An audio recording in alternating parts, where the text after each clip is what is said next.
നമ്മൾ കഴിഞ്ഞ കുറച്ച് ദിവസങ്ങളായിട്ട് മാത്സും ഡാറ്റ ഇന്റർപ്രിട്ടേഷനും ഒക്കെയാണ് ഡിസ്കസ് ചെയ്തിട്ടുണ്ടായിരുന്നത്. അതിനൊക്കെ ഒരു മാത്സിന്റെ ഒരു സ്വഭാവം ഉണ്ടായിരുന്നു എന്നുള്ളതാണ്. അതിനു മുമ്പ് നമ്മൾ ഡിസ്കസ് ചെയ്ത തിയറി പേപ്പറുകൾ എടുക്കുന്ന സമയത്ത് അത് പക്ക ഫാക്ച്വൽ ആയിട്ടുള്ള കാര്യങ്ങളോ അല്ലെങ്കിൽ ചില തിയറികളോ ഒക്കെയാണ് നമ്മൾ പഠിച്ചിട്ടുണ്ടായിരുന്നത്. പക്ഷെ ലോജിക്കൽ റീസണിങ്ങിലേക്ക് വരുന്ന സമയത്ത് നമ്മൾ ഒരിക്കലും അങ്ങനെ ഒരു ഫാക്ച്വൽ ആയിട്ടുള്ള സാധനങ്ങളെ തിരയരുത് എന്നുള്ളതാണ് നിങ്ങൾ മനസ്സിലാക്കേണ്ട ആദ്യത്തെ കാര്യം. പ്രത്യേകിച്ച് ഒരു ലോജിക്കും നമുക്ക് ഫീൽ ചെയ്യാത്ത, ചിലപ്പോൾ കുറേ ഒരു ആവശ്യത്തിലധികം ആലോചിച്ചു പോകുന്ന സമയത്ത് ഒരു ലിമിറ്റിൽ ആലോചിക്കുക, ഒരു ആവശ്യത്തിലപ്പുറം ആലോചിക്കുമ്പോൾ ഭയങ്കരമായിട്ട് കൺഫ്യൂഷൻ ഫീൽ ചെയ്യാൻ സാധ്യതയുള്ള, ചെയ്തോളണമെന്ന് നിർബന്ധമൊന്നുമില്ല, ചെയ്യാൻ സാധ്യതയുള്ള ടോപ്പിക്കുകളിലൊന്നാണ് ലോജിക്കൽ റീസണിങ്. പുതിയ കുട്ടികൾ ടഫാണെന്ന് പറയാറുള്ള ഒരു ടോപ്പിക്കാണ്. പക്ഷെ വൺസ് അതിനെ മനസ്സിലാക്കി കഴിഞ്ഞാൽ നമുക്ക് പഠിക്കാനുള്ള 10 മൊഡ്യൂളുകളിലെ ഏറ്റവും ഈസി ഉള്ള ടോപ്പിക്കുകളിലൊന്നാണ് എന്ത് ലോജിക്കൽ റീസണിങ് എന്ന് പറയുന്നത്. അപ്പൊ എന്താണ് അതിനകത്ത് പഠിക്കാനുള്ളതെന്ന് ചോദിക്കുമ്പം നമ്മൾ അതിനൊരു 3 സെറ്റായിട്ടാണ് ക്ലാസിഫൈ ചെയ്യുക, അല്ലെങ്കിൽ ആ സിലബസിന് നമുക്ക് 3ആയിട്ട് മുറിക്കാം. ആദ്യത്തെ ഒരു സെറ്റ് എന്ന് പറഞ്ഞാൽ, അതായത് ഇന്ന് നമ്മൾ പറയാൻ പോകുന്ന ഒരു കാര്യം എന്ന് പറഞ്ഞു കഴിഞ്ഞാൽ ലോജിക്കൽ റീസണിങ്ങിന്റെ തുടക്കത്തിൽ പറയാനുള്ള, അതിന്റെ തിയറിയിലേക്കൊക്കെ കടക്കുന്നതിന് മുമ്പ് നമ്മൾ ചില വാക്കുകളെ പരിചയപ്പെടേണ്ടതുണ്ട്. അതായത് ഇനി അങ്ങോട്ടുള്ള ക്ലാസ്സുകളിൽ, ചോദ്യങ്ങളിൽ, അല്ലെങ്കിൽ ആ ചോദ്യം സോൾവ് ചെയ്യുന്നതിന്റെ സമയത്തൊക്കെ നമ്മൾ കേൾക്കാൻ സാധ്യതയുള്ള, ചോദ്യമായിട്ട് വരാനും ഓപ്ഷനായിട്ട് വരാനും ഒക്കെ സാധ്യതയുള്ള വരാറുള്ള ചില വാക്കുകൾ, ചില വേർഡുകൾ. ആ വേർഡുകൾ എന്താണ് എന്നുള്ളത് പഠിക്കലാണ് നമ്മൾ ആദ്യത്തെ സ്റ്റേജ് എന്ന് പറയുന്നത്. അത് കഴിഞ്ഞിട്ടാണ് നമ്മൾ ലോജിക്കൽ റീസണിങ്ങിന്റെ വലിയ ആഴങ്ങളിലേക്ക് കടക്കുക. അപ്പൊ ഇതിന്റെ വാക്കുകൾ പഠിക്കുക എന്നുള്ള സാധനം ഒറ്റ ക്ലാസ് കൊണ്ട് തീരും. ഓക്കെ, പഠിപ്പിക്കുക എന്നുള്ള സാധനം, പഠിക്കുക എന്നുള്ള സംഭവം ഒറ്റ ക്ലാസ് കൊണ്ട് തീരും. നമ്മൾ ഇംഗ്ലീഷ് വാക്കുകളുമായിട്ട് ബന്ധപ്പെട്ടിട്ടുള്ള അതേ മീനിങ് വരുന്ന, ഡെഫിനിഷൻ ഒക്കെ വരുന്ന വാക്കുകളാണ്. രണ്ടാമത്തെ ഒരു സെറ്റ്, അല്ലെങ്കിൽ ആ ലോജിക്കൽ റീസണിങ് സിലബസിനെ നമ്മൾ രണ്ടാമത്തെ കഷ്ണമാക്കിയതിനെ മുമ്പോട്ട് നീങ്ങാൻ നമുക്ക് ചിലപ്പം 2 ക്ലാസ്സുകളൊക്കെ വേണ്ടി വരും. കാരണം നമ്മൾ രണ്ടാമത്തെ കഷ്ണത്തോടു കൂടി നമ്മൾ ലോജിക്കൽ റീസണിങ്ങിന്റെ ഒരു ഡെപ്തിലേക്ക് കടക്കും എന്നുള്ളതാണ്. അവിടെയാണ് നമ്മൾ നേരത്തെ പഠിച്ച, അല്ലെങ്കിൽ ഫസ്റ്റ് സെഷനിൽ പഠിച്ചിട്ടുണ്ടായിരുന്ന വാക്കുകളെ അപ്ലൈ ചെയ്ത് തുടങ്ങുന്ന ഒരു സമയം. അവിടെ നമ്മൾ കുറച്ചും കൂടി എന്ത് ചെയ്യേണ്ടി വരും, തിയറട്ടിക്കൽ ആയിട്ട് ചിന്തിക്കേണ്ടി വരും. കുറച്ചും കൂടി നമ്മൾ ലോജിക്കൽ റീസണിങ്ങിന്റെ തിയറിയിലൂടെ ചിന്തിക്കേണ്ടി വരും. ഓക്കെ, അതിലപ്പുറത്തേക്ക് നമ്മുടെ കോമൺ സെൻസോ സാധനങ്ങളോടെ വർക്ക് ചെയ്യുമെന്ന് ചോദിച്ചാൽ ഒരു പരിധിയിൽ കവിഞ്ഞ് അവിടെ വർക്ക് ചെയ്യാത്തതായിട്ടൊക്കെ നമുക്ക് ഫീൽ ചെയ്യും എന്നുള്ളതാണ്. അപ്പൊ അങ്ങനത്തെ കുറച്ച് സാധനങ്ങൾ, ലോജിക്കൽ റീസണിങ്ങിന്റെ ഒരു സ്റ്റാർട്ടിങ് തിയറികൾ അപ്ലൈ ചെയ്യുന്ന ഒരു സെറ്റ് ആയിരിക്കും അടുത്ത 2ഉം 3ഉം സെഷനുകൾ എന്ന് പറയുന്നത്. ഓക്കെ, 4ാമത്തെ സെഷൻ, അല്ലെങ്കിൽ ലോജിക്കൽ റീസണിങ്ങിന്റെ സിലബസിനെ നമ്മൾ 3ാമത്തെ കഷ്ണമാക്കിയതിൽ ക്ലാസ്സിൽ 4ാമത്തെ സെഷൻ എന്ന് പറയുന്ന സെഷൻ 4ഉം 5ഉം സെഷനൊക്കെ ആയിട്ട് അത് നീളും. അത് ഫാലസികളെ കുറിച്ചായിരിക്കും. ഫാലസികൾ എന്ന് പറയുന്ന ഒരു ടോപ്പിക് ഉണ്ട്, അതിനെ കുറിച്ചായിരിക്കും. അപ്പൊ ഈ ലോജിക്കൽ റീസണിങ്ങിനെ നമ്മൾ എങ്ങനെ പഠിക്കുമ്പോഴും നമ്മൾ എപ്പോഴും 2 ബ്രാഞ്ചസ് പഠിക്കും. ഒന്ന് വെസ്റ്റേൺ ലോജിക്കൽ റീസണിങ് ആണ്, രണ്ടാമത്തെ നമ്മുടെ ഇന്ത്യൻ ലോജിക്കൽ റീസണിങ് എന്ന് പറയുന്ന ഒരു ടോപ്പിക് ആയിരിക്കും. അപ്പോൾ ഇന്ത്യൻ ലോജിക്കൽ റീസണിങ്ങിന്റെ ടോപ്പിക്ക് നമ്മൾ ഏറ്റവും അവസാനമേ പഠിക്കുള്ളൂ. കാരണം എന്താ വെച്ചാൽ അത് വളരെ കുറഞ്ഞ സാധനമേ ഉള്ളൂ, കുറച്ച് ചോദ്യങ്ങളേ ഉള്ളൂ. വെസ്റ്റേൺ വെച്ചാൽ കുറച്ച് ടോപ്പിക്കുകളെ പഠിക്കാനുള്ളൂ, ചോദ്യങ്ങളല്ല, കുറച്ച് ടോപ്പിക്കുകളെ പഠിക്കാനുള്ളൂ. കമ്പയറിംഗ് ടു വെസ്റ്റേൺ ഫിലോസഫി എന്ന് പറയുന്ന സാധനം, അരിസ്റ്റോട്ടിലൻ ഫിലോസഫിയും സാധനങ്ങളൊക്കെയാണ് നമ്മൾ ലോജിക്കൽ റീസണിങ്ങിൽ കൂടുതലും വെസ്റ്റേൺ ആസ്പെക്ടിൽ പഠിക്കുക. ഓക്കെ, പിന്നെ ലോജിക്കൽ റീസണിങ്ങിന്റെ എക്സാമിനുള്ള ഒരു ഈസിനെസ് എന്ന് പറഞ്ഞു കഴിഞ്ഞാൽ അത് എപ്പോഴും ചോദ്യങ്ങൾക്കൊരു കഴിഞ്ഞൊരു 4-5 ടേമിലെ ലോജിക്കൽ റീസണിങ്ങിന്റെ ചോദ്യങ്ങൾ എടുത്തു നോക്കി കഴിഞ്ഞാൽ ആ 5 ടേമിലെ ചോദ്യങ്ങൾക്കും നിങ്ങൾക്ക് സിമിലാരിറ്റി കാണാം. ഒരേപോലെയാ ചോദ്യം ചോദിക്കുന്നത്. ഓക്കെ, ഒരേപോലെ. കാരണം അതിൽ പുതിയതായിട്ടൊന്നും ചോദിക്കാൻ, കാരണം ഇത് പണ്ടത്തെ ആളുകൾ, ആൻഷ്യൻ പീരീഡിൽ ഉണ്ടായിരുന്ന ലോജിക്കൽ റീസണിങ്, അരിസ്റ്റോട്ടലിന്റെ കാലത്തൊക്കെ ഉണ്ടായിരുന്ന ആളുകൾ ഉണ്ടാക്കി വെച്ച തിയറികളാണ്. ഇനി ഇന്ത്യൻ ലോജിക്കൽ റീസണിങ്ങിലേക്ക് വരുന്ന സമയത്ത് പഴയ കാലത്തെ സന്യാസിമാരും മുനികളൊക്കെ ഉണ്ടാക്കി വെച്ചിട്ടുള്ള ടേമുകളും തിയറികളും ഒക്കെയാണ്. അത് എണ്ണത്തിൽ വളരെ കുറവാണ്. അതിലേക്ക് പുതിയ സാധനങ്ങളൊന്നും ഇനി അപ്ലൈ ചെയ്യാനില്ല, പുതിയ സാധനങ്ങളൊന്നും അതിലേക്ക് കോൺട്രിബ്യൂട്ട് ചെയ്യാനില്ല. അവൈലബിൾ ആയിട്ടുള്ള സാധനത്തിന് തിരിച്ചും മറിച്ചും തിരിച്ചും ചോദിക്കുക എന്നുള്ളതിൽ അപ്പുറത്തേക്ക് സാധ്യതകളൊന്നും എന്റെ കയ്യിൽ നിലനിൽക്കുന്നുമില്ല. അതുകൊണ്ട് തന്നെ നമ്മൾ എന്താണോ പഠിച്ചത് അത് അങ്ങനെ തന്നെ വരും. ഓക്കെ, നമ്മൾ എന്താണോ പഠിച്ചത് അങ്ങനെ തന്നെ വരുന്ന ഒരു ടോപ്പിക്കാണ് എന്ത് ലോജിക്കൽ റീസണിങ്ങിന്റെ 5 ചോദ്യങ്ങളും. ആ 5 ചോദ്യങ്ങൾക്കും എപ്പോഴും കഴിഞ്ഞ മുൻവർഷങ്ങളുമായിട്ട് ബാക്കിയുള്ള ടോപ്പിക്കുകളെക്കാളേറെ കണക്ഷൻ ഉണ്ടാവാറുണ്ട്. ബാക്കിയുള്ള ടോപ്പിക്കുകളൊക്കെ ചോദ്യവും അതിന്റെ രീതികളൊക്കെ മാറ്റങ്ങൾ വരാറുണ്ടാവുമ്പോൾ ലോജിക്കൽ റീസണിങ്ങിന് മാറ്റങ്ങൾ വളരെ കുറവാണ്. ഓക്കെ, ഒരു 5 തവണത്തെ ക്വസ്റ്റ്യൻ പേപ്പർ പഠിച്ചാൽ തന്നെ നമുക്ക് ചോദ്യത്തിന്റെ ഒരു പാറ്റേൺ മനസ്സിലാവും. ഓക്കെ, അതാണ് അതിന്റെ ഒരു ഓവർവ്യൂ എന്ന് പറയുന്നത്. ഇനി നമുക്ക് തുടങ്ങല്ലേ. ഓക്കെ. ഇപ്പൊ ഞാൻ പറയുന്ന സമയത്ത് കയ്യിലൊരു നോട്ട് ബുക്കുമായിട്ടിരിക്കുക. ഞാൻ പറയുന്ന ടേമുകളെ നിങ്ങൾക്ക് എങ്ങനെയാണോ മനസ്സിലായത് ആ ഭാഷയില് വളരെ ഷോർട്ടാക്കി നോട്ടിൽ എഴുതി വെച്ച് പഠിക്കുക. അപ്പൊ റിവൈസ് ചെയ്യുന്ന സമയത്ത് സുഖമായിരിക്കും. ഞാൻ ഈ പറഞ്ഞ സാധനത്തിന് നിങ്ങൾ നോട്ട് എഴുതാതെ ലോജിക്കൽ റീസണിങ്ങിന് നിങ്ങൾ നിങ്ങളുടെ ഡെഫിനിഷൻ നിങ്ങൾ മനസ്സിലായതുപോലെ നോട്ട് എഴുതാതിരുന്നുള്ള പ്രശ്നം എന്താ വെച്ചാൽ നമ്മളൊരു problem in the sense question solve ചെയ്യുന്ന ഒരു ആസ്പെക്ടിലേക്ക് വരുന്ന സമയത്ത് നിങ്ങൾ ആ ടേം എന്തായിരുന്നു അല്ലെങ്കിൽ നിങ്ങൾ തിരിച്ചങ്ങോട്ട് വരേണ്ടി വരും. നമ്മൾ ഈ PDF-ലേക്ക് വരേണ്ടി വരും. ഈ PDF-ൽ വരുമ്പോൾ നിങ്ങൾക്ക് ചിലപ്പോൾ മനസ്സിലായിക്കൊള്ളണമെന്നില്ല, നമ്മുടെ ഭാഷയിൽ അത് മനസ്സിലായിക്കൊള്ളണമെന്നില്ല. ഓക്കെ. അപ്പൊ അതെന്താണെന്നുള്ള കോൺസെപ്റ്റ് ഞാൻ ഓരോ ടേം പറയുമ്പോഴും ഉണ്ടാക്കണം.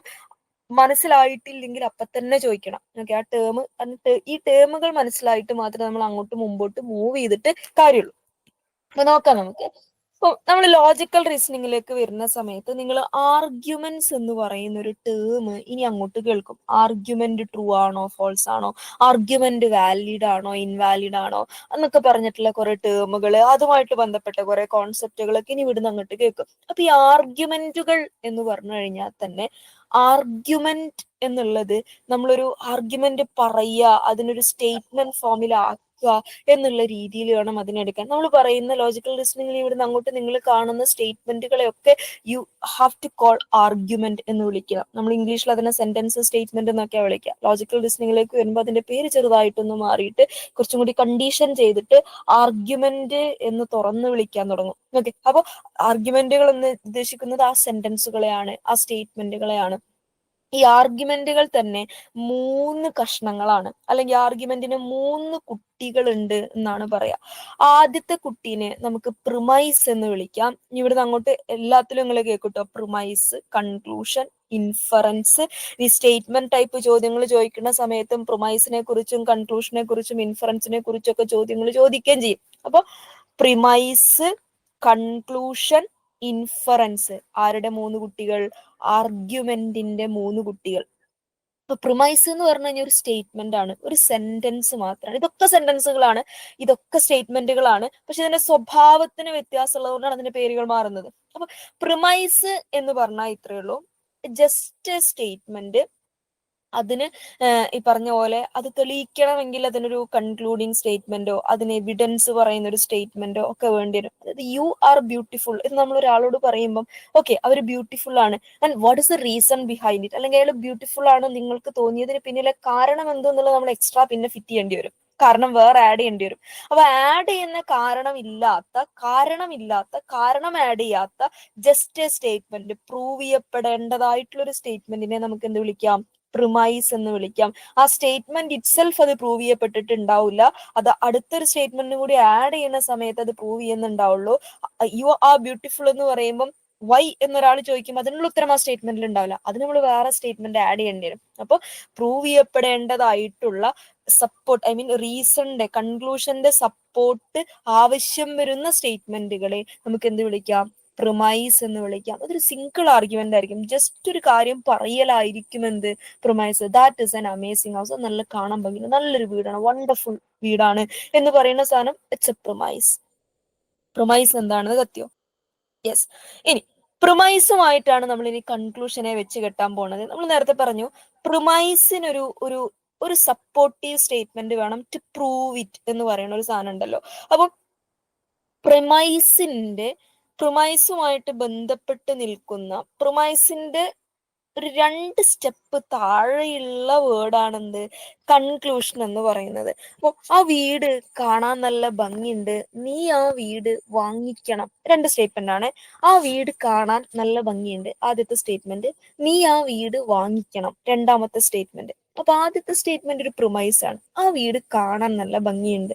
ദെൻ എന്നിട്ട് നിങ്ങൾ കൺക്ലൂഡ് ചെയ്ത് പറയും, കൺക്ലൂഡ് ഇൻ ദ സെൻസ് ആ വീട് കാണാൻ ഭംഗിയുള്ളത് കൊണ്ട് നിങ്ങൾ പറയാണ് ആ വീട് നിങ്ങൾ വാങ്ങിക്കണം എന്നുള്ളൊരു സാധനം. അപ്പൊ ഇത് കൺക്ലൂഷൻ സ്റ്റേറ്റ്മെന്റ് ആണ്.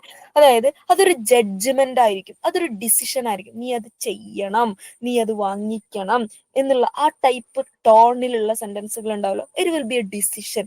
ഡിസിഷൻ എന്ന് പറയുന്നത് എപ്പോഴും ഒരു കൺക്ലൂഷൻ ആയിരിക്കും. അപ്പോ പ്രിമൈസിനെ ചുറ്റിപ്പറ്റി നിൽക്കുന്ന ആ വീട് കാണാൻ നല്ല ഭംഗിയുണ്ട് അതുകൊണ്ട് നീ അത് വാങ്ങിക്കണം എന്നുള്ളത് പ്രിമൈസിന്റെ കൺക്ലൂഷൻ ആയിട്ടാണ്, പ്രിമൈസിന്റെ മേലെ നമ്മൾ എടുക്കുന്ന ഒരു ഡിസിഷൻ ആയിട്ടാണ് പറയാ, which is known as conclusion. ഇനി പ്രിമൈസിലേക്ക് കൺക്ലൂഷനിലേക്ക് പ്രിമൈസിൽ നിന്ന് കൺക്ലൂഷനിലേക്ക് നേരിട്ട് എത്തല്ല ചെയ്യുക. അതിൻ്റെ ഇടയിൽ ഒരു പാലം ഉണ്ടാവും.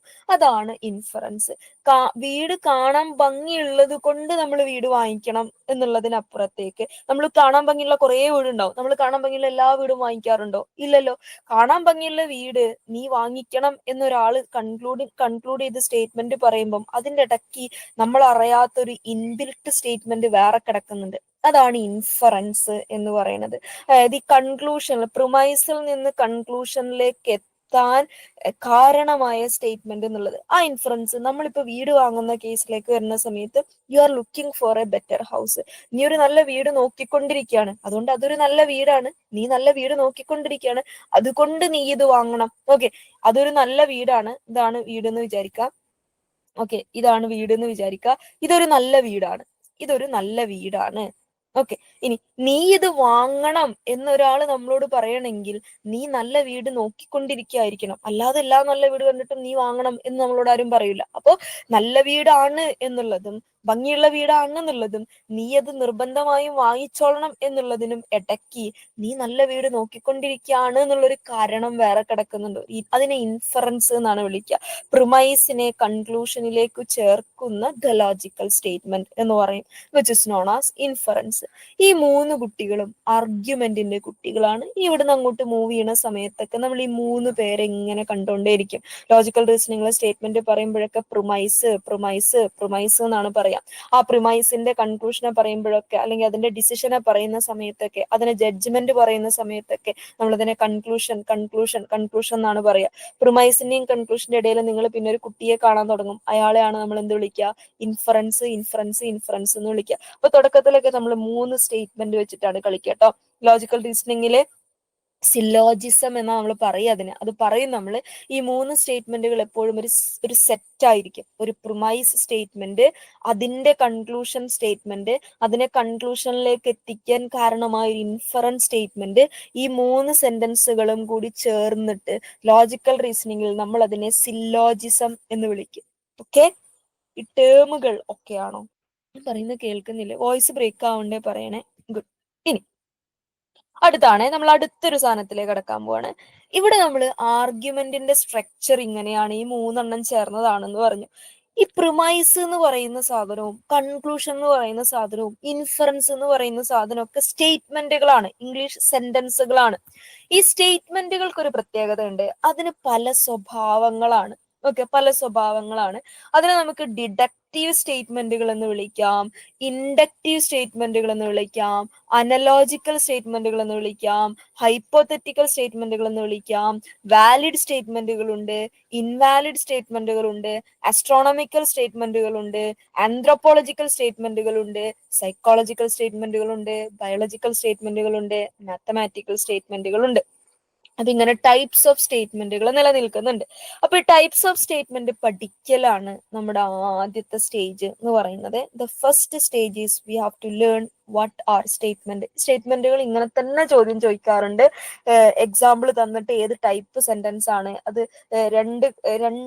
രണ്ട് സെന്റൻസുകൾ ചേർത്ത സ്റ്റേറ്റ്മെന്റുകളൊക്കെ ആയിരിക്കും തരിക. എന്നിട്ട് അതെന്ത് സ്വഭാവം കാണിക്കുന്ന സ്റ്റേറ്റ്മെന്റ് ആണ് എന്നൊക്കെ സ്ഥിരമായിട്ട് ചോദിക്കാറുള്ളതാണ്. അപ്പൊ ഒരു സെന്റൻസ് കണ്ട് അത് ഡിഡക്റ്റീവ് ആണോ, ഇൻഡക്റ്റീവ് ആണോ, അതേപോലെ ഹൈപ്പോത്തറ്റിക്കൽ ആണോ, അനലോജിക്കൽ ആണോ, സൈക്കോളജിക്കൽ ആണോ, ആന്ത്രോപോളജിക്കൽ ആണോ എന്നൊക്കെ മനസ്സിലാക്കാൻ പറ്റുന്ന നിർബന്ധമാണ്. ഇതുവരെ ചോദിച്ച ക്വസ്റ്റ്യൻ പേപ്പറുകൾ അനലൈസ് ചെയ്യുന്ന സമയത്ത് ഉത്തരമായിട്ട് വന്ന, അതായത് ആൻസർ ആയിട്ട് വന്ന ടൈപ്സ് ഓഫ് സെന്റൻസുകൾ വളരെ കുറവുള്ളൂ. ഓക്കെ, അതാണ് ഈ ഡിഡക്റ്റീവും ഇൻഡക്റ്റീവും അനലോജിക്കലും ഹൈപ്പോത്തറ്റിക്കലും വാലിഡും ഇൻവാലിഡും. ഈ ഓപ്ഷനുകളൊക്കെ ഉണ്ടല്ലോ ഇപ്പൊ നമ്മൾ കാണുന്ന ഈ സാധനങ്ങൾ, ഇത് ഉത്തരമായി വന്നിട്ടില്ല, പക്ഷെ ഓപ്ഷൻ ആയിട്ട് ഇതൊക്കെ വന്നിട്ടുണ്ട്. അപ്പൊ ഓപ്ഷൻ ആയിട്ട് വരുമ്പം അത് പഠിക്കണം എന്തിനാന്ന് ചോദിച്ചു കഴിഞ്ഞാൽ നമുക്ക് എലിമിനേറ്റ് ചെയ്യണമെങ്കിൽ, അതല്ല എന്ന് പറയണമെങ്കിലും, ആ ഓപ്ഷൻ അല്ല ശരി എന്ന് പറയണമെങ്കിലും ആ ഓപ്ഷൻ എന്താണെന്ന് അറിയണം. ഓക്കെ, അതുകൊണ്ടാണ് നമ്മൾ അതിന് ഇവിടെ പറയുന്നത്. ഉത്തരമായിട്ട് ഇതുവരെ വന്നിട്ടില്ല, വന്നുകൂടായികയില്ല. ഓക്കെ, വരാൻ സാധ്യതയുണ്ട്, കാരണം ടൈപ്സ് ഓഫ് സ്റ്റേറ്റ്മെന്റുകളാണ് സിലബസിൽ മെൻഷൻ ചെയ്ത സാധനമാണ്. ഓക്കെ, അപ്പൊ നോക്കാവേ, നമുക്ക് എന്തായാലും ഡിഡക്റ്റീവിൽ തുടങ്ങാം. ഈ ഡിഡക്റ്റീവ് എന്ന വാക്കിന്റെ അർത്ഥം ഡെഡ്യൂസ് ചെയ്യുക എന്നുള്ളതാണ്. ഇത് വലിയൊരു സാധനത്തിനെ ചെറുതാക്കി ചെറുതാക്കി ചെറുതാക്കി ചെറുതാക്കി ചെറുതാക്കി ചെറുതാക്കി ചെറുതാക്കി ചെറുതാക്കി ചെറുതാക്കി ചെറുതാക്കി ചെറുതാക്കി ചെറുതാക്കി ചെറുതിലേക്ക് കൊണ്ടുവരിക. ഡെഡ്യൂസ് ചെയ്ത് കുറച്ച് കുറച്ച് കുറച്ച് കുറച്ച് കുറച്ച് കൊണ്ടുവരിക. ഡെഡ്യൂസ്, ഡിഡക്ട് ചെയ്ത് ഡിഡക്ട് ചെയ്ത് ഡിഡക്ട് ചെയ്ത് കൊണ്ടുവരാം. അതാണ് എന്ത് ഡിഡക്റ്റീവ് സ്റ്റേറ്റ്മെന്റ് എന്നുള്ളതിന്റെ പച്ചക്കുള്ള മീനിങ് എന്നുള്ളത്. അപ്പൊ ഇതിനെ നമ്മൾ കുറച്ചും കൂടി ഒരു ലോജിക്കൽ റീസണിങ്ങിന്റെ തിയറത്തിൽ പറഞ്ഞു കഴിഞ്ഞാൽ ഡിഡക്റ്റീവ് സ്റ്റേറ്റ്മെന്റുകൾ എന്ന് പറഞ്ഞാൽ ജനറൽ ആയിട്ടുള്ള കാര്യങ്ങളിൽ നിന്നും പെർട്ടിക്കുലർ ആയിട്ടുള്ള ഒരു സ്റ്റേറ്റ്മെന്റിലേക്ക് നമ്മൾ എത്തുകയാണെങ്കിൽ അതിനെയാണ് ഡിഡക്റ്റീവ് സ്റ്റേറ്റ്മെന്റുകൾ എന്ന് വിളിക്കുക എന്ന് പറയും. ഫോർ എക്സാമ്പിൾ പറയുകയാണെങ്കിൽ ലോകത്ത് സിഗരറ്റ് വലിക്കുന്ന എല്ലാവർക്കും റെസ്പിറേറ്ററി ശ്വാസകോശ സംബന്ധമായ രോഗം വരാനുള്ള സാധ്യതയുണ്ട്. സയന്റിഫിക്കലി പ്രൂവ് ചെയ്ത സാധനമാണത്. ഓക്കെ, അപ്പൊ ലോകത്ത് സിഗരറ്റ് വലിക്കുന്ന എല്ലാവർക്കും റെസ്പിറേറ്ററി ഇഷ്യൂസ് വരാൻ സാധ്യതയുണ്ട് എന്നൊരു ജനറൽ സ്റ്റേറ്റ്മെന്റ് നമ്മൾ പറഞ്ഞാൽ, അങ്ങനെ ഒരു ജനറൽ സ്റ്റേറ്റ്മെന്റ് നിൽക്കുമ്പോൾ നമുക്കത് ആരെങ്കിലും ഒരാൾ സിഗരറ്റ് വലിക്കുന്നത് കാണുമ്പോൾ അയാളെ നോക്കിയും നമുക്ക് പറയാം അയാൾക്ക് റെസ്പിറേറ്ററി ഇഷ്യൂസ് വരാനുള്ള സാധ്യതയുണ്ട്. അപ്പോ ജനറലൈസ് ആയിട്ടുള്ള ഒരു കാര്യത്തിൽ നിന്നും ഒരാളുടെ ഇൻസിഡന്റിലേക്ക്, പെർട്ടിക്കുലർ ആയിട്ടുള്ള ഒരു ഇൻസിഡന്റിലേക്ക്, ജനറലിൽ നിന്നും പെർട്ടിക്കുലറിലേക്ക് ഡെഡ്യൂസ് ചെയ്ത് വരുന്ന ടോപ്പ് ഡൗൺ സ്റ്റേറ്റ്മെന്റുകളെ നമുക്ക് എന്ത് വിളിക്കാം? ഡിഡക്റ്റീവ് സ്റ്റേറ്റ്മെന്റുകൾ എന്ന് വിളിക്കാം. ഓക്കെ, അപ്പൊ ഫോർ എക്സാമ്പിൾ പറയുകയാണെ, ഡിഡക്റ്റീവ് സ്റ്റേറ്റ്മെന്റ് സ്വഭാവത്തിലുള്ള പ്രിമൈസും കൺക്ലൂഷനും എടുക്കാണ് കേട്ടോ. പ്രിമൈസ് 1, P1 എന്ന് പറഞ്ഞാൽ പ്രിമൈസ് 1 ആണ്, P2 എന്ന് പറഞ്ഞാൽ പ്രിമൈസ് 2 ആണ്. നിങ്ങൾ ഇനി നമ്മൾ മുമ്പോട്ട് പോകുന്ന പല ക്ലാസ്സുകളിലും P എന്ന് നിങ്ങൾ ഇങ്ങനെ കാണും, ബോർഡിൽ ഇങ്ങനെ കാണും, which is known as premise എന്നാണ്. അപ്പൊ രണ്ട് പ്രിമൈസും അതിനെ ബേസ് ചെയ്ത് ഉണ്ടാക്കിയ കൺക്ലൂഷനും ആണ് സ്റ്റേറ്റ്മെന്റിൽ. ഇപ്പോൾ ഡിഡക്റ്റീവ് ആവണമെങ്കിൽ രണ്ട് സ്റ്റേറ്റ്മെന്റുകൾ വേണമല്ലോ, ജനറലൈസ്ഡ് കോൺസെപ്റ്റും വേണം, പിന്നെ ഒരു പെർട്ടിക്കുലർ കോൺസെപ്റ്റും വേണമല്ലോ. ഓക്കെ, നോക്കാവേ. അപ്പൊ പ്രിമൈസ് 1 പറയാണ് ഓൾ ഈഗിൾസ് ആർ ബേർഡ്സ്, എല്ലാ കഴുകന്മാരും പക്ഷികളാണ്. എന്നിട്ട് പ്രിമൈസ് 2 പറയാണ് എക്സ് എന്ന പക്ഷിയല്ല, എക്സ് ഒരു കഴുകനാണ്. ഓക്കെ, എല്ലാ കഴുകന്മാരും പക്ഷികളാണ്, എക്സ് ഒരു കഴുകനാണ്. അങ്ങനെയാണെങ്കിൽ അതിന്റെ കൺക്ലൂഷൻ സ്റ്റേറ്റ്മെന്റ് എന്തായിരിക്കും? എക്സ് ഒരു പക്ഷിയാണ്. ഓക്കെ, എല്ലാ കഴുകന്മാരും പക്ഷികളാണെങ്കിൽ, എക്സ് എന്ന് പറയുന്ന ഒരു കഴുകനാണെങ്കിൽ എല്ലാ കഴുകനും പക്ഷികളാണ് എന്ന് പറഞ്ഞ സ്റ്റേറ്റ്മെന്റിൽ നിന്നും നമുക്ക് എന്ത് കൺക്ലൂഡ് ചെയ്യാം?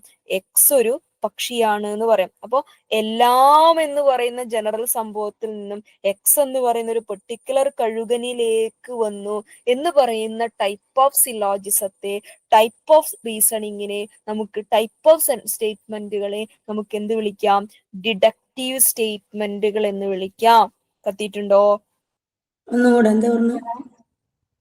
ജനറലിൽ നിന്നും പെർട്ടിക്കുലറിലേക്ക് പറയുന്ന എല്ലാത്തിന്റെയും ഫീച്ചറിനെ ഒരു സ്പെസിഫിക് ആയിട്ടുള്ള ഒന്നിലേക്ക് നമ്മൾ ആട്രിബ്യൂട്ട് ചെയ്ത് കൊടുക്കുന്ന ഏത് കേസിനെയും നമുക്ക് ഡിഡക്റ്റീവ് എന്ന് വിളിക്കാം. വലുതിൽ നിന്ന് ചെറുതിലേക്ക് വരാം. ഇനി ഇതിന്റെ നേരെ ഓപ്പോസിറ്റ് ആണ് ആര്? ഇൻഡക്റ്റീവ് റീസണിങ് എന്ന് പറഞ്ഞ റിവേഴ്സ് കയറുക.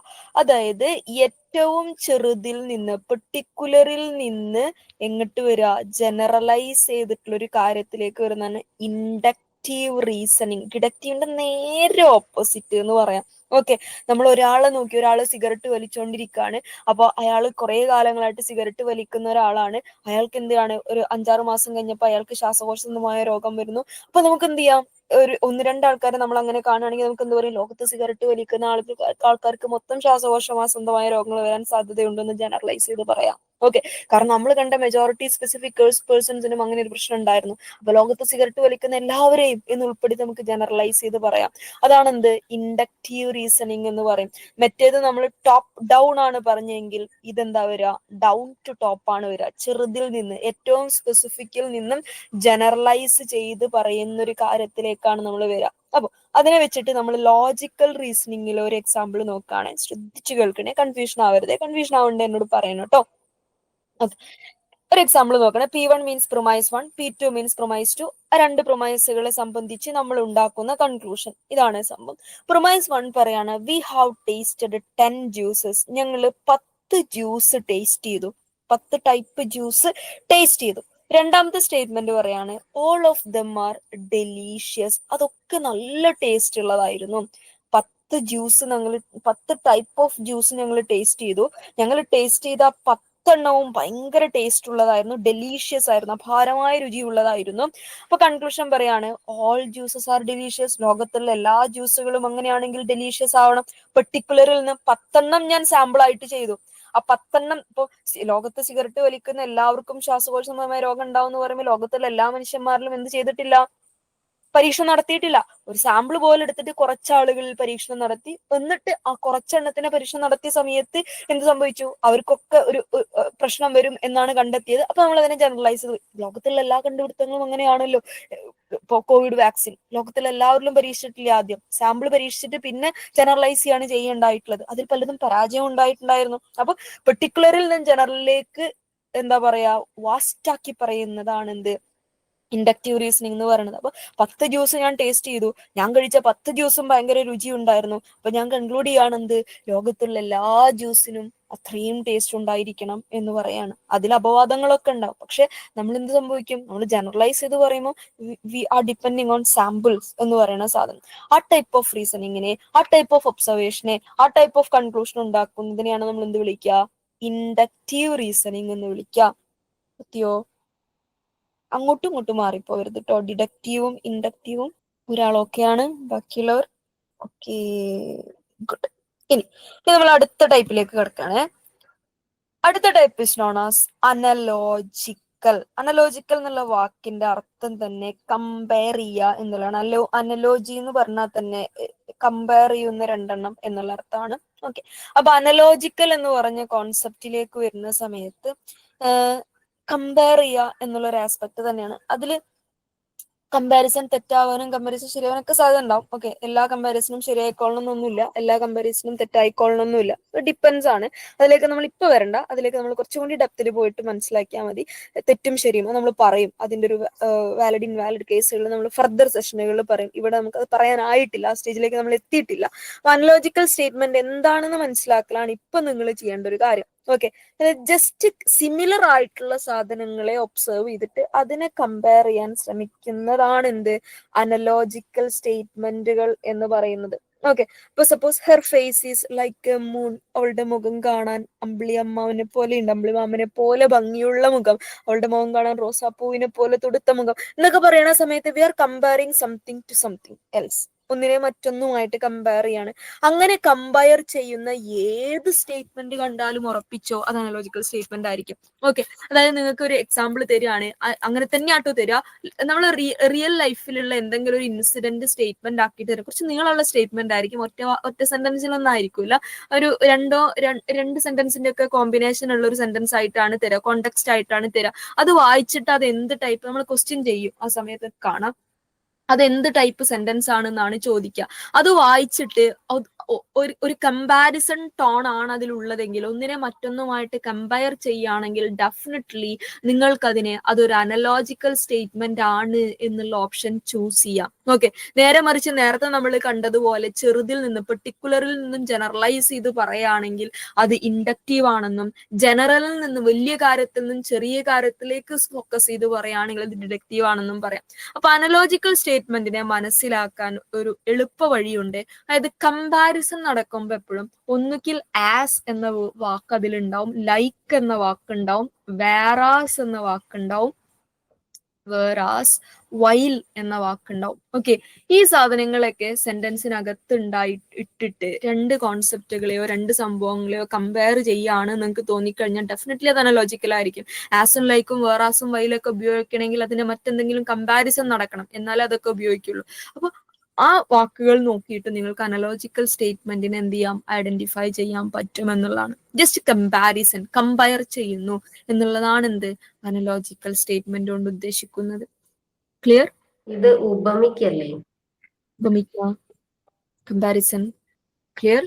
ഇനി അടുത്തൊരു ടൈപ്പിലേക്ക് കിടക്കാണ്, ദാറ്റ് ഇസ് ഹൈപ്പോതെറ്റിക്കൽ എന്ന് പറയും. ഹൈപ്പോതെറ്റിക്കലിന്റെ ഏറ്റവും വലിയ പ്രത്യേകത, ഹൈപ്പോതെറ്റിക്കൽ ആണ് സെന്റൻസ് എങ്കിൽ അതിൽ ഇഫ് ഉണ്ടാവും. ഓക്കെ, അത് ഇഫിലായിരിക്കും തുടങ്ങുന്നുണ്ടാവുക.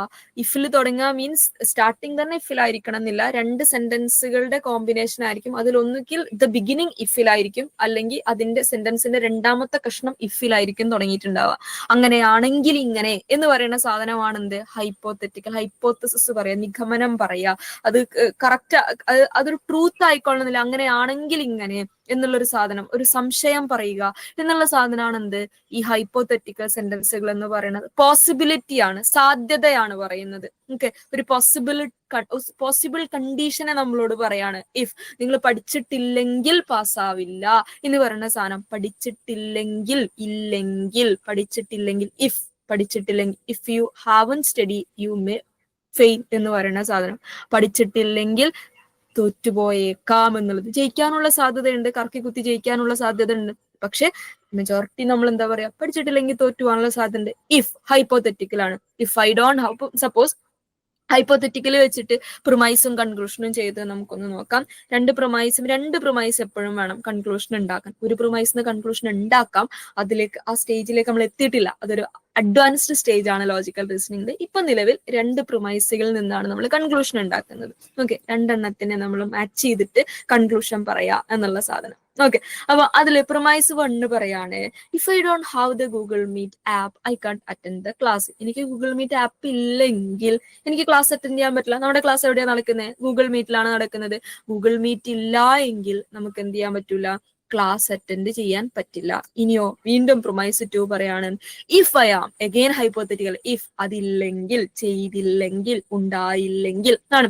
If I am unable to attend the class I will not qualify NET. ഇനി എനിക്ക് ക്ലാസ് അറ്റൻഡ് ചെയ്യാൻ പറ്റിയില്ലെങ്കിൽ, എനിക്ക് ഗൂഗിൾ മീറ്റ് ഇല്ലെങ്കിൽ എനിക്ക് ക്ലാസ് അറ്റൻഡ് ചെയ്യാൻ പറ്റൂല. എനിക്ക് ക്ലാസ് അറ്റൻഡ് ചെയ്യാൻ പറ്റിയില്ലെങ്കിൽ എനിക്ക് നെറ്റ് ക്വാളിഫൈ ചെയ്യാൻ പറ്റൂല.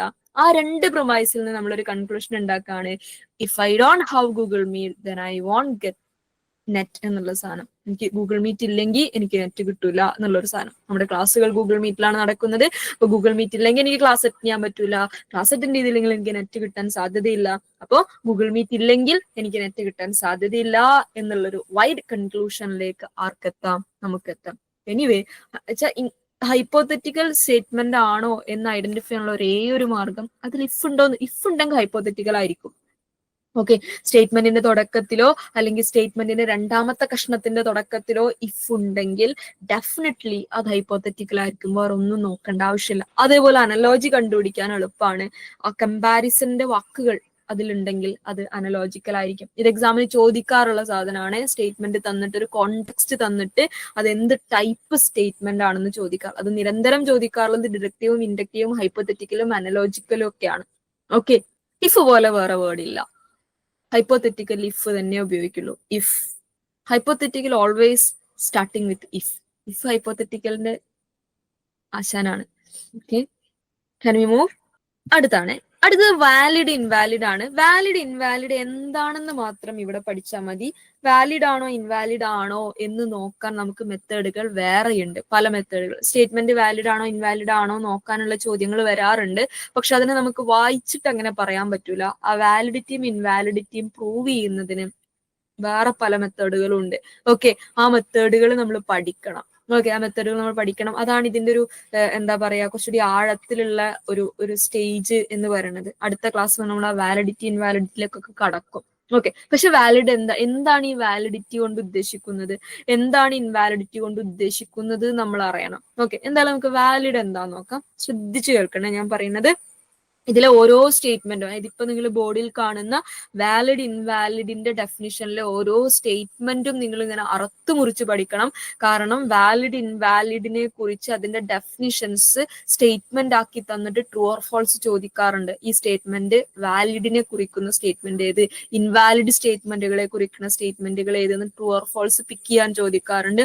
അങ്ങനെയും ചോദിക്കുന്ന ഒരു ടോപ്പിക്കാണ് വാലിഡ് ഇൻവാലിഡ് ടേമുകൾ, സ്റ്റേറ്റ്മെന്റുകളുടെ ടൈപ്പുകൾ എന്നുള്ളത്. അപ്പൊ ഞാൻ വായിക്കുന്നത് പറയുന്നത് കൃത്യമായിട്ട് മനസ്സിലാക്കാം. ഡൗട്ടുകൾ ഉണ്ടെങ്കിൽ അപ്പൊ തന്നെ ചോദിക്കണേ. നോക്കാം. An argument is valid if, എപ്പോഴാണ് ഒരു ആർഗ്യുമെന്റ് വാലിഡ് ആവുന്നത്? And only if it is necessary that if all of the promises are true.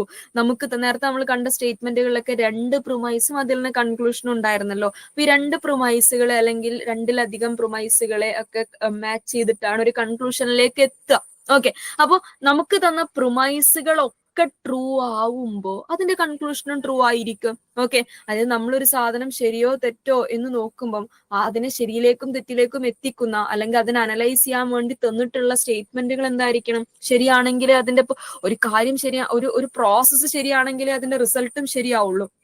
നമ്മൾ മാത്സ് ഒക്കെ ചെയ്യണ പോലെ പ്രോസസ് തെറ്റിയാ റിസൾട്ട് തെറ്റുമെന്ന് പറയുന്നത് പോലെ പ്രിമൈസുകൾ ട്രൂ ആണെങ്കിൽ മാത്രമേ അതിൽ നിന്ന് ഉണ്ടാക്കപ്പെടുന്ന കൺക്ലൂഷനും ട്രൂ ആവുള്ളൂ. അപ്പൊ വാലിഡിറ്റിയുടെ ആദ്യത്തെ കണ്ടീഷൻ എന്ന് പറഞ്ഞാൽ തന്നെ പ്രിമൈസ് ട്രൂ ആവുക എന്നുള്ളതാണ്. ഓക്കെ, എല്ലാ പ്രിമൈസുകളും, അതായത് നമ്മൾ അനലൈസ് ചെയ്യുന്ന അതിന്റെ തന്നിരിക്കുന്ന എല്ലാ പ്രിമൈസുകളും ട്രൂ ആണെങ്കിൽ അതിന്റെ കൺക്ലൂഷനും ട്രൂ ആയിരിക്കും. അങ്ങനെ പ്രിമൈസും കൺക്ലൂഷനും ട്രൂ ആയിട്ടുള്ള ലോജിക്കൽ റീസണിങ്ങിന്റെ ആ സിലോജിസത്തെ, ആ സ്റ്റേറ്റ്മെന്റുകളെ നമുക്ക് വാലിഡ് എന്ന് പറയാം. വാലിഡിറ്റിയുടെ കണ്ടീഷൻ പ്രൊമൈസ് ട്രൂ ആവാന്നുള്ളതും പ്രൊമൈസുകൾ ട്രൂ ആവുമ്പോൾ ഓട്ടോമാറ്റിക്കലി കൺക്ലൂഷൻ ട്രൂ ആവും എന്നുള്ളതാണ് മനസ്സിലാക്കേണ്ട ആദ്യത്തെ കാര്യമാണ്. ഇനി if all the promises are true then the conclusion must be true. അത് എഴുതി വെച്ചാൽ മതി. If all the promises are true, എല്ലാ പ്രൊമൈസും ട്രൂ ആണെങ്കിൽ then the conclusion must be true. Conclusion എന്തായാലും ശരിയാവണം. കാരണം എന്താ? അതിന്റെ അകത്തുനിന്ന് കൺക്ലൂഷൻ ഉണ്ടാക്കണേ, അത് ശരിയാണ്, പ്രൊമൈസുകൾ ശരിയാണ്, അതിൽ നിന്നുണ്ടാക്കുന്ന കൺക്ലൂഷനും ശരിയായിരിക്കും, തെറ്റാവാനുള്ള സാധ്യതയില്ല.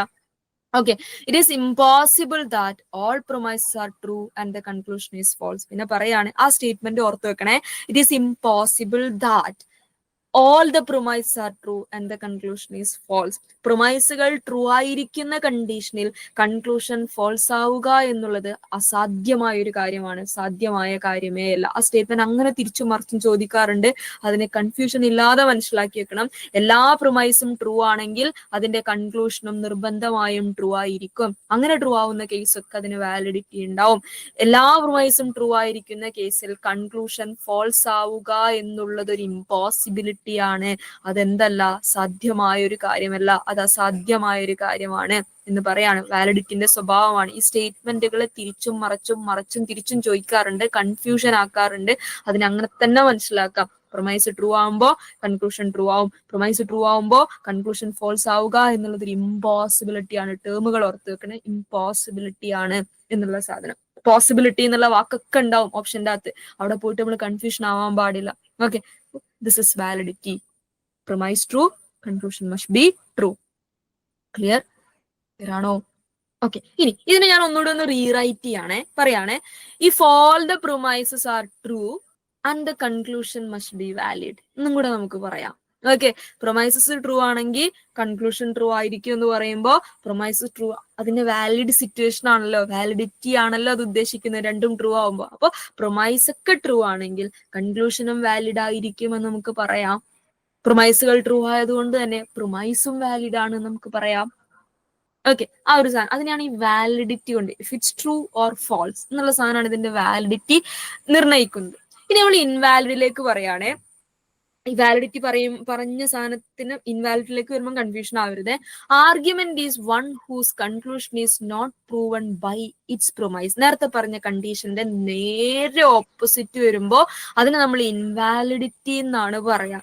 അതായത് കൺക്ലൂഷൻ എപ്പോഴാണോ പ്രൊമൈസുമായിട്ട് മാച്ച് ചെയ്യപ്പെടാത്തത്, പ്രിമൈസിൽ നിന്ന് തെളിയിക്കപ്പെട്ടതല്ലാത്തൊരു കൺക്ലൂഷൻ എന്ന് പറഞ്ഞാൽ പ്രിമൈസുമായി ബന്ധമില്ലാത്തൊരു കൺക്ലൂഷൻ ഉണ്ടാക്കിയാൽ, ഓക്കെ, പ്രിമൈസുമായിട്ട് ബന്ധം വേണം. അതായത് ഇങ്ങനെ ആലോചിച്ച് നോക്കുക, നമ്മളിപ്പോ ഇവിടെ രണ്ട് പറഞ്ഞില്ലേ, ഞാൻ കുറച്ചുകൂടി സിമ്പിൾ ആയിട്ടുള്ള എടുക്കാം, ഇതെടുക്കാം. എല്ലാ കഴുകന്മാരും പക്ഷികളാണ്. ആദ്യത്തെ പ്രൊമൈസ് ആയിരുന്നു അല്ലെ നമ്മുടെ, ദാറ്റ് പ്രൊമൈസ് ഈസ് ട്രൂ, എല്ലാ പക്ഷികളും കഴുകന്മാരാണ്. ഇനിയോ എക്സ് എന്ന് പറയുന്ന സാധനം ഒരു കഴുകനാണ്. അതിൽ നമ്മൾ ഉണ്ടാക്കിയ കൺക്ലൂഷൻ ആണ് എന്ത്, എക്സ് ഒരു പക്ഷിയാണെന്നുള്ളത്. സപ്പോസ് ഈ രണ്ട് പ്രൊമൈസും അവിടെ നിൽക്കെ നമ്മൾ ഉണ്ടാക്കിയ കൺക്ലൂഷൻ ഇങ്ങനെയാണ് വിചാരിക്കുക, എക്സ് ഈസ് ആൻ ആനിമൽ എന്നാണ് ഉണ്ടാക്കിയെന്ന് വിചാരിക്കുക നമ്മൾ കൺക്ലൂഷൻ. ഓക്കെ, എല്ലാ കഴുകന്മാരും പക്ഷികളാണെന്നുള്ള പ്രൊമൈസ് 1 അവിടെ ഇരിക്കുന്നുണ്ട്, എക്സ് ഒരു കഴുകനാണ് എന്ന പ്രൊമൈസ് 2 അവിടെ ഇരിക്കുന്നുണ്ട്. എന്നിട്ട് നമ്മൾ കൺക്ലൂഷൻ പറയാണ് എക്സ് ഒരു മൃഗമാണ് എന്ന് പറയുമ്പോൾ ആ കൺക്ലൂഷൻ പ്രൊമൈസുമായിട്ട് എന്തെങ്കിലും തരത്തിൽ ഒരു നീതി പുലർത്തുന്നുണ്ടോ ഇല്ലയോ? ഇല്ല. This case is known as invalidity. Okay, this case is known as invalidity. പ്രൊമൈസിൽ പറയാത്ത, പ്രൊമൈസ് തെളിയിക്കാൻ ശ്രമിക്കാത്ത ഒരു കൺക്ലൂഷനെ, പ്രിമൈസ് കൊണ്ട് തെളിയിക്കപ്പെടാത്തൊരു കൺക്ലൂഷൻ നമ്മൾ ഉണ്ടാക്കുമ്പോൾ അതിനെയാണ് ഇൻവാലിഡിറ്റി എന്ന് പറയാ. എന്ന് പറഞ്ഞാൽ ഇവിടെ പ്രിമൈസ് ഒക്കെ ട്രൂ ആണ്. ആലോചിച്ച് വെക്കുക, ഇവിടെ 2 പ്രിമൈസും ട്രൂ ആണ്, പക്ഷെ കൺക്ലൂഷൻ ഉണ്ടാക്കിയത് തെറ്റി. അപ്പൊ വാലിഡിറ്റിയിൽ പ്രിമൈസ് ഒക്കെ ട്രൂ ആവുകയും അതിൽ നിന്നുണ്ടാക്കുന്ന കൺക്ലൂഷൻ ട്രൂ ആവുകയും ചെയ്യുന്ന കേസ് ആവുമ്പോ ഇൻവാലിഡിറ്റിയിലേക്ക് വരുന്ന സമയത്ത് പ്രിമൈസ് ഒക്കെ ട്രൂ ആവാനുള്ള സാധ്യതയുണ്ട്, പ്രിമൈസ് ഒക്കെ ട്രൂ ആയിരിക്കും, പക്ഷെ ഉണ്ടാക്കുന്ന കൺക്ലൂഷൻ ട്രൂ അല്ലെങ്കിൽ, അത് പ്രിമൈസിനോട് നീതി പുലർത്തുന്നില്ലെങ്കിൽ അവിടെ കൺക്ലൂഷൻ തെറ്റായി. അപ്പോ പ്രിമൈസ് ട്രൂ ആവുകയും കൺക്ലൂഷൻ ഫോൾസ് ആവുകയും ചെയ്താൽ ഇൻവാലിഡ് ആണ്. ഇനി പ്രിമൈസിന് എന്തെങ്കിലും തരത്തിൽ ട്രൂത്ത്ഫുൾനെസ് ഇല്ല എന്നുണ്ടെങ്കിൽ അവിടെയും ഇൻവാലിഡിറ്റി വരാനുള്ള സാധ്യതയുണ്ട്. അപ്പൊ പൊതുവെ നമ്മൾ ഇൻവാലിഡിറ്റിയുടെ കേസ് പറയുമ്പോൾ, ഇൻവാലിഡിറ്റി ചോദിക്കുമ്പോൾ പറയാറുള്ളത് കൺക്ലൂഷൻ എവിടെ നിന്നല്ലാത്ത പ്രിമൈസുമായിട്ട് ബന്ധമില്ലാത്ത എന്നാണ് പറയാം. ഇനി that is even if all the premise are true, എല്ലാ പ്രിമൈസും ട്രൂ ആയിരിക്കും, പക്ഷെ നമ്മൾ ഉണ്ടാക്കിയ conclusion could still be false, തെറ്റാവാനുള്ള സാധ്യതയുണ്ട്. അത് ആരുടെ മിസ്റ്റേക്കാ? നമ്മുടെ മിസ്റ്റേക്കാ. പ്രിമൈസുമായിട്ട് ബന്ധമില്ലാത്ത കൺക്ലൂഷൻ ഉണ്ടാക്കുന്നത് പ്രിമൈസിന്റെ മിസ്റ്റേക്ക് അല്ല, അതിന് കൺക്ലൂഷൻ ഉണ്ടാക്കിയ നമ്മുടെ മിസ്റ്റേക്കാ. എന്നിട്ട് അങ്ങനെ ഒരു കൺക്ലൂഷൻ ഉണ്ടാക്കിയ ദാറ്റ് ഇസ് ഇൻവാലിഡ് കൺക്ലൂഷൻ എന്നാണ് പറയാ. അതിന് വാലിഡിറ്റി ഉണ്ടെന്ന് പറയാൻ പറ്റൂല. This is actually valid invalid എന്ന് പറയുന്ന കോൺസെപ്റ്റുകൾ. ഇനി ഇതിന് വാലിഡിറ്റി ഉണ്ടോ ഇൻവാലിഡ്, ഇപ്പൊ നമ്മൾ ഭയങ്കര സിമ്പിൾ ആയിട്ടുള്ള പ്രിമൈസും കൺക്ലൂഷനും തന്നുകൊണ്ടാണ് വാലിഡിറ്റി ഇൻവാലിഡിറ്റി നമുക്ക് പെട്ടെന്ന് പറയാൻ പറ്റിയത്. എല്ലാ കേസിലും, നമുക്ക് എക്സാമിന് തരുന്ന എല്ലാ കേസിലും വാലിഡിറ്റി ഇൻവാലിഡിറ്റി ഇത്ര ഈസിയിൽ കണ്ടുപിടിക്കാൻ പറ്റൂല.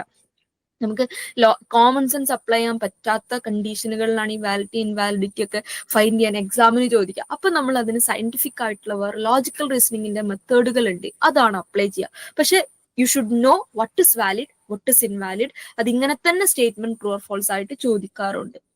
ഓക്കെ, ഇപ്പൊ നമ്മൾ ഭയങ്കരമായിട്ട് വിശദീകരിച്ച് പറഞ്ഞ ഈ സാധനങ്ങൾ ഉണ്ടല്ലോ, hypothetical, analogical, deductive, inductive, valid, invalid, അത് ഈ കഴിഞ്ഞ എക്സാം വരെ അതായത് കോണ്ടെക്സ്റ്റ് തന്ന് ചോദിച്ചിട്ടുള്ള ടൈപ്പ് ഓഫ് സെന്റൻസുകളാണ്.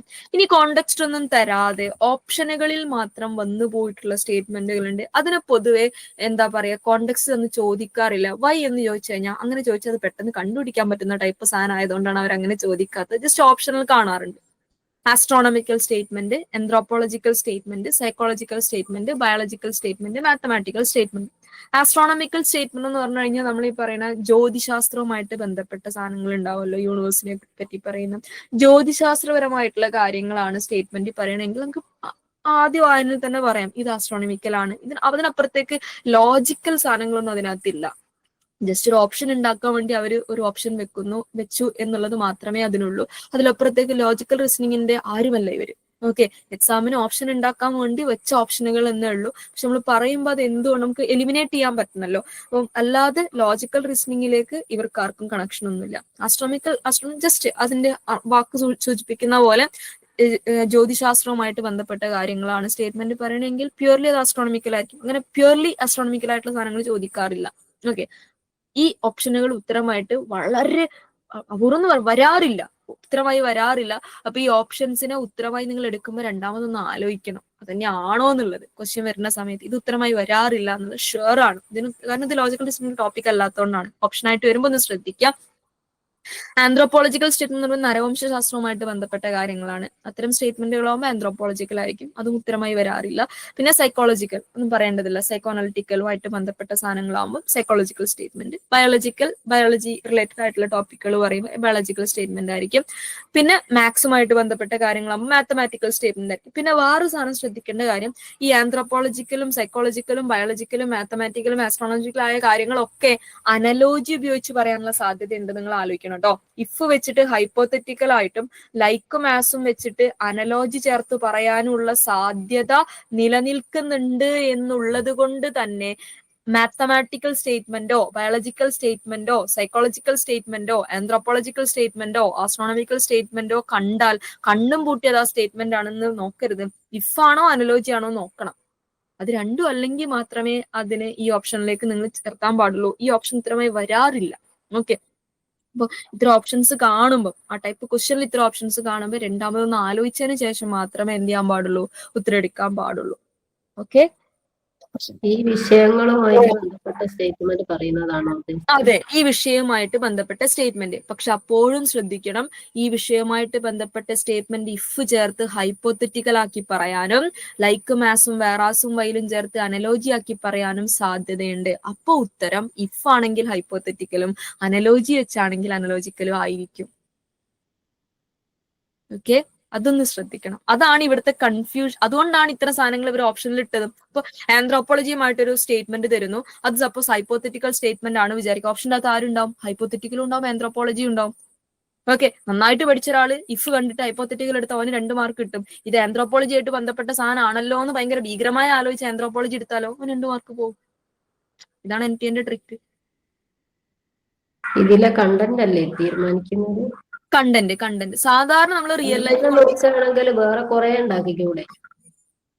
എന്ത് വേണമെങ്കിലും ഉണ്ടാക്കാം. ഓപ്ഷനിൽ വന്നിട്ടുള്ള കഴിഞ്ഞ കുറെ മാം എന്താ പറഞ്ഞേ? അപ്പൊ ഈ എന്താ അസ്ട്രോണമിക്കലായ സെന്റൻസുകൾ വന്നാല് അതിൽ ഇഫുള്ള സെന്റൻസുകളോ അല്ലെങ്കിൽ അനലോജിക്കലായിട്ട് ഇഫ് ഉള്ളതാണെങ്കിൽ ഹൈപ്പോത്തറ്റിക്കൽ ആയിരിക്കും. ലൈക്ക് മാസും വേറാസും വൈലും ഉണ്ടെങ്കിൽ അനലോജി ആയിരിക്കും. നമ്മളെ കൺഫ്യൂഷൻ ആക്കാൻ വേണ്ടിയിട്ട് ഒരു ആന്ത്രോപോളജിക്കൽ സ്റ്റേറ്റ്മെന്റിന്റെ അകത്ത് ഇഫ് ഇട്ടിട്ട് തരും. എന്നിട്ട് ഓപ്ഷൻ്റെ അകത്ത് ആന്ത്രോപോളജി ഉണ്ടായി, ഹൈപ്പോത്തറ്റിക്കലും ഉണ്ടാവും. നമ്മൾ ഏത് സെലക്ട് ചെയ്യണം? നമ്മൾ ഹൈപ്പോത്തറ്റിക്കൽ സെലക്ട് ചെയ്യണം.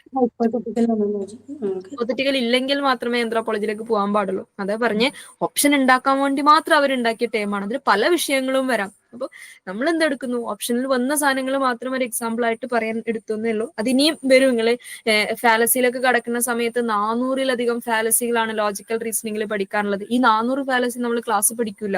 നമ്മൾ എന്താ പഠിക്കുക?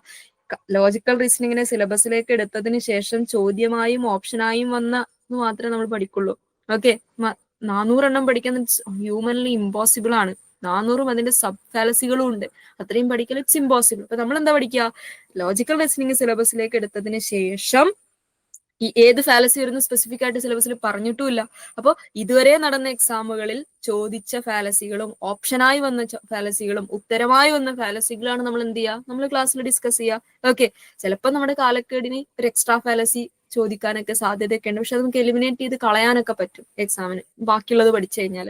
അതാണ് നമ്മുടെ രീതി എന്ന് പറയുന്നത്. ലോജിക്കൽ റീസണിങ്ങിന് ഒരുപാട് ഇങ്ങനെ എന്താ പറയാ കണക്ഷൻസും അതിന്റെ കോമൺ സെൻസ് ഒക്കെ ആലോചിച്ച് പോയി കഴിഞ്ഞാൽ തിയറം ഒക്കെ വേറെ പഠിക്കേണ്ടി വരും. നമ്മള് അത്രയും ഡെപ്തില് നെറ്റിന് വേണ്ട ലോജിക്കൽ റീസണിങ്.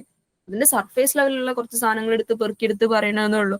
അതിന്റെ കോമൺ സെൻസ് ആസ്പെക്ടിലേക്ക് നമ്മൾ ആലോചിച്ചങ്ങ് പോയി കഴിഞ്ഞാൽ അരിസ്റ്റോട്ടിൽ തുടങ്ങി വെച്ച ആ സാധനം മുതൽ നമ്മൾ പഠിക്കേണ്ടി വരും. അത് അത്രയും നമുക്ക് വേണ്ട, അത്രയും നമ്മളെ സിലബസിലില്ല. അപ്പോൾ നമ്മളെപ്പോഴും ലോജിക്കൽ റീസണിങ് പഠിക്കുമ്പോൾ അത് മുൻവർഷ ചോദ്യങ്ങളുടെ പാറ്റേണും അതിന്റെ സ്വഭാവവും അതിൽ ചോദിച്ച കാര്യങ്ങളൊക്കെ ബേസ് ചെയ്തിട്ടായിരിക്കും എന്ത് ചെയ്യുക? കുറച്ച് കൂടുതൽ ഫോക്കസ് ചെയ്ത് പഠിക്കുക. ഇതാണ് അതിന്റെ ഒരു ടേം ബേസ്ഡ് ആയിട്ടുള്ള ഒരു ഇമ്പോർട്ടന്റ് ആയിട്ടുള്ള സംഭവങ്ങൾ എന്ന് പറയുന്നത്. ഇനി വേറെ കുറച്ച് ടേമുകൾ ഉണ്ട്. അത് പക്ഷെ ഇങ്ങനെ പറഞ്ഞാൽ നമുക്ക് കത്തൂല. നമ്മളത് കോണ്ടെക്സ്റ്റ് വരുമ്പം പറയണം. മിഡിൽ ടേം, മേജർ ടേം എന്നൊക്കെ പറയുന്ന കുറെ സാധനങ്ങളൊക്കെ ഉണ്ട്. അതൊക്കെ നമ്മൾ ആ ഒരു കോണ്ടെക്സ്റ്റോട് കൂടി പറഞ്ഞാലേ നമുക്ക് കത്തുള്ളൂ. അപ്പൊ അടുത്തൊരു സെഷനോട് കൂടി നമ്മൾ കുറച്ചുകൂടി വർക്ക് ചെയ്യാനുള്ള, കുറച്ചുകൂടി നമ്മളെ ഇങ്ങനെ കേട്ടിരിക്കുക എന്നുള്ളതിലപ്പുറത്തേക്ക് നമ്മളിങ്ങനെ വെൻ ഡയഗ്രം ഒക്കെ വരച്ച് എന്നുള്ള ആ ടൈപ്പ് സംഭവത്തിലേക്ക് കടക്കും.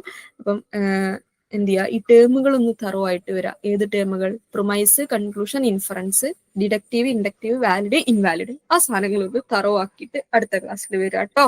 ഓക്കെ, ഇതില് ഈ പറഞ്ഞ ആസ്ട്രോണമിക്കൽ ഇത് പറഞ്ഞത് ഡിഡക്റ്റീവോ ഇൻഡക്റ്റീവോ അനലോജിക്കലോ ഏതും ആവാലേ? ഏതുമാവാം. സ്റ്റേറ്റ്മെന്റ് അങ്ങനെ തന്നെ തന്നിട്ട് വാലിഡ് ആണോ ഇൻവാലിഡ് ആണോ ചോദിക്കുന്ന കേസ് മാത്രമാണ് വരാത്തത്. ബാക്കിയൊക്കെ കോണ്ടെക്സ്റ്റ് തന്നിട്ട് ഏതാന്ന് ചോദിക്കാം. വാലിഡ് ഇൻവാലിഡ് കണ്ടുപിടിക്കേണ്ട രീതി വേറെ ആയതുകൊണ്ടും അതിന്റെ ചോദ്യത്തിന്റെ രീതി വേറെ ആയതുകൊണ്ടാണ് അതങ്ങനെ വരാത്തത്. ഓക്കെ, ഡിഡക്റ്റീവ്, ഇൻഡക്റ്റീവ്, ഹൈപ്പോത്തറ്റിക്കൽ, അനലോജിക്കൽ, ഈ 4 ടൈപ്പ് സെന്റൻസുകളെയും കോണ്ടെക്സ്റ്റ് തന്നിട്ട് അങ്ങനെ തന്നെ ചോദിക്കും. വാലിഡ് ഇൻവാലിഡിറ്റി കോണ്ടെക്സ്റ്റ് അല്ല തരിക, അതിന് വേറെ പ്രൊമൈസും സാധനങ്ങളും തന്നിട്ടാണ് ചോദിക്കുക. അതിന് കണ്ടുപിടിക്കേണ്ട രീതി വേറെ തന്നെയാണ്. നമ്മൾ വരെ പറയാനിരിക്കുന്നുള്ളൂ. Okay, thank you. Have a nice day.